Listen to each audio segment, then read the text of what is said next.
Hi everyone, greetings from National Skills Network, which is popularly known as NSN. And to continue with our series of conversations around Sankalp, today we have a special guest, Dr. T. Jayasudha, who's the COO of Sankalp Cell. Dr. Jayasudha has been instrumental in many initiatives like NCVET, employability skills, and also has been a part of NIMI, which is to do with uh, production of instructional materials for various skill-based training programs. We have her here today with us to understand more about the present activities of Sankalp and district level skilling specially, and understand how it is making an impact at better governance at the grassroots level. So Dr. Jayasudha, let's get started by asking you a very basic question about how has been your association with Sankalp so far? Thank you, Dr. Madhuri, for bringing me on board to interact with you about Sankalp. I would say it is a dream come true for me to look at what's happening with Sankalp because I was looking forward to an outcomes-based skills approach across the spectrum of education, not just skilling alone. So that way, I should say working with Sankalp at the national level is something quite a challenge and also an opportunity which rarely kind of one comes across in one's own profession, despite it being one's dream also. Right. So I can imagine how happy you must be with this national level initiative. So tell us more about how it is making an impact now that it has been implemented, and we have also you have a tie-up with IIM Bangalore, the MGNF program, which is supporting. So can you give us more details about how it's getting implemented at the grassroots level? Yeah, to just start off with, I would like to say that Sankalp itself actually has different stakeholders who participate in the entire process. And this is for the first time that Government of India has rolled out a scheme or a project which is actually decentralized at the grassroots level. Because normally what they do is they have one scheme which actually is implemented across all skill development missions in the country. So it is a one size fits all. So Mhm. that way this is completely different because this takes into account what a particular district's ecosystem has to offer. And so I could say this is a very indigenous kind of an approach. Mhm. uh, Additionally, this also is a kind of a project which actually brings into reality whatever was envisioned when the National Skill Development Mission in 2015. They had a few parameters where building infrastructures, quality enhancement, inclusivity of women, bringing industry partnership, and also having marginalized and women groups also have some kind of livelihood through the skilling.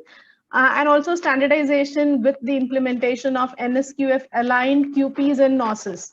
So that way, I should say this is a very big leap that the ministry has taken. Mhm. And as we are aware, the Ministry of Skill Development and Entrepreneurship is the nodal agency, whereas there are different stakeholders who are players in the complete process where there are certain things that are implementable only by the states, certain other things only at the district level, and NSDC is helping us with the RPL at the Panchayati Raj level where we are working with two districts in Uttar Pradesh, along with the support from the UP Skill Development Mission. And NIMI, as you know, is implementing the Mahatma Gandhi National Fellowship, where IIMB is the academic partner. And soon we are going to roll out the same MGNF program to cut across all the districts in the country. So the process and work for that is on. Yeah. So this is very interesting, like the way you explained about various stakeholders. Is there a way you can illustrate how this, at the district level decentralization is actually happening? Let's say if you take a program like PMKVY, is that something we can talk about today? Because the program I is think we can do because Sankalp is also taking up PMKVY programs to be yeah. implemented through the districts. And Mhm. to start off, to tell you about how it is unique at the district level is There have been district skill committees established in almost all the districts in the country, but in most states, the district skill committees have not been functional. So this Sankalp has taken the opportunity to kind of activate them or create them where it is not available. And that is precisely what the MGNF envisages to do. Okay. Yeah. Can you connect these two, like say, because we see a lot of updates from the MGNF, the fellows, I mean, who are quite enthusiastic, and they use LinkedIn quite a lot to keep updating themselves. And I'm personally following most of them.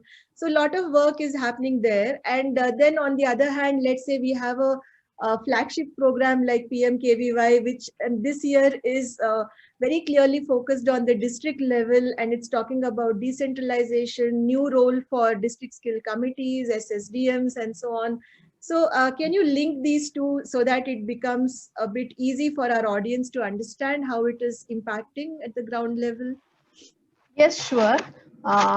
See, this MGNF actually is a program where it is unique because it has a combination of an academic and a district immersion, unlike the earlier district skill development program with the Ministry of Rural Development had.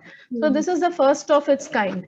It is built in such a way that there is a certificate in public policy and management, which the fellow gets at the end of 2 years. And the program is structured in such a way that they have 40 days of academic modules. Yeah. With the rest of it as district immersion. So they have a 10-day academic module in IIM Bangalore, and then they have 4 months in the district in an immersion program, where actually they work very closely with the district administration, the collectors, the district skill committees, and help them in district skill development planning.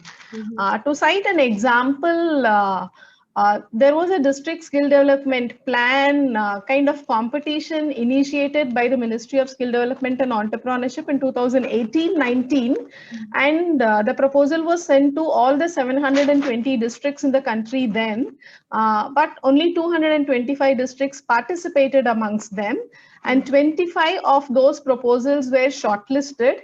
7 of them were awarded and 6 of them were given certificates. So it was at that stage in 2018 and 19, but with the introduction of Mahatma Gandhi National Fellowship across 74 districts in 6 states, this year there is a very great increase in the number of district skill development plan proposals that have come up, which have crossed 400 mark.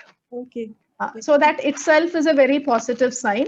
And these MGN fellows are actually very competent individuals, and it is the program creates a special cadre of individuals who will actually study at the grassroots level whatever skills are feasible at the district level. And there is the composition of the district skill committee itself is kind of very diverse, because you have industry partners, you have people from different walks of life, and they also bring in all the line departments who are implementing various skill development programs across the district. Okay. So that way it is a unique kind of an opportunity, and the district skill committees get enough support from these young individuals, the Mahatma Gandhi National Fellows, who will actually help them in the district skill development planning. And the Sankalp team in the ministry has developed a toolkit also for them to go across, which is actually disseminated amongst the districts. So these district skill committees, as I told you earlier, were actually not functional or not even existed in many of the districts. So the arrival of the Mahatma Gandhi National Fellow in the district gave opportunity for the district administration to rope in people from different walks of life, and it also helped them work with the different line departments which were implementing different skill development programs of the state or the center. So the districts could kind of develop a district skill development plan along with the toolkit that has been developed by the Sankalp team in the ministry. So this is a unique opportunity that they had. Yeah. And how does this help, let's say, in implementing, like I said, flagship schemes like PMKVY? How do you foresee, these things having an impact there in terms of, let's say, consolidation or convergence or any of these aspects? Like I told you earlier, this Sankalp itself deals with a decentralized kind of an outlook where what is feasible and what is uh, something that can happen in a particular district only is taken up. Okay. So it is like the neighborhood and environment policy where the ecosystem actually gives what is demand driven. So Yeah. that way it is very unique because they cannot apply all PMKVY training across all the 720 districts in the country. Nevertheless, they can identify those of which can create employment opportunities, which can create entrepreneurial opportunities, for which the fellows will be a kind of a facilitator aiding the district administration. Yeah. Yeah, so this is very clear, like which is like going to be locally demand driven, unlike having a sweeping statement saying no, this is all over the country. Yeah. Besides this, do you think? I mean, the district skill committees will have a role to play in terms of various other skilling programs, not just PMKVY. It could be some other programs as well. Yeah, PMKVY is just one that One is of the already things, yeah. existing, Yeah. but there could be various other opportunities which also could be identified, not just for skilling, but also for entrepreneurial ventures too. Yeah. Could you give us a couple of examples, like let's say promoting entrepreneurship at the rural level, or making them self-sufficient or self-reliant? How do you see scope for these activities in connecting skills with entrepreneurship? Yeah, to start with, first creating an awareness to most of them who are actually outside the skilling system. If you look at the entire short-term skilling landscape in this country, you can see that most of them are only from the unorganized sector. Right. So Right. having them bringing them on board and making them aware of the different opportunities available for them, not just for entrepreneurial and becoming workers, but also to upskill and also make themselves upskill and reskill, and also get their skill sets recognized through RPL and other ventures. So that is a very big thing because, for example, if you take livelihood promotion and getting good wages for the kind of work that they do, that awareness could be created. And most often, this is not something that the marginalized and women worker groups are aware of. So that way, this is a very good initiative. Yeah. So besides these points, Dr. Jayasudha, would you like to share any other things that we missed, any highlights of the program or the roadmap which you have in the coming months? I would just like to reiterate here on the role that NCVET is going to play in the skilling ecosystem as the new regulator, because from now on, it's only going to be the qualification packs Right. and the national occupational standards that are going to be there. And the NOSes could be developed in such a way that they could be plugged and played with slight tweaking here and there. With the creation of NCVET, there is a synergy of both the verticals of short-term and long-term skilling. So any training provider offering any training program henceforth would have to depend on the qualification packs and the NOSes. And with the possibility that the NOSes could be plugged and played to match the requirement of a particular training group. That is one. And secondly, also for those of them from the unorganized sector, it would help them have their RPL done, as we are doing it in 2 districts in Uttar Pradesh. So they could also kind of get a level of certification so that they get the wages appropriate to their level of skills. So these are the advantages of this. And by doing all this, I think Sankalp is bringing into reality whatever the National Skill Development Mission had envisaged in 2015. Yeah. Yeah, particularly the role of NCVT is going to be much more stronger and more important. And the way you describe the importance of QP-NOS, bringing in that much needed, parity between things, and also giving flexibility to have it at the district level, the way it can be modified and tweaked. So I think this is definitely going to make a huge difference in terms of quality and governance in the skilling programs, particularly for the short-term skilling programs that are going to be offered in many parts of the country. So thank you, Dr. Jayasudha, for talking to me today and sharing these insights about Sankalp.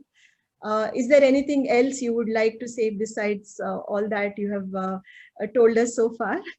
No, I would like to thank you for this opportunity, and also we will catch up soon once we roll out across the country. Yeah, thanks a lot. I look forward to be in touch with you. Thanks again. Goodbye. Yeah, thank you. Thank you. Bye.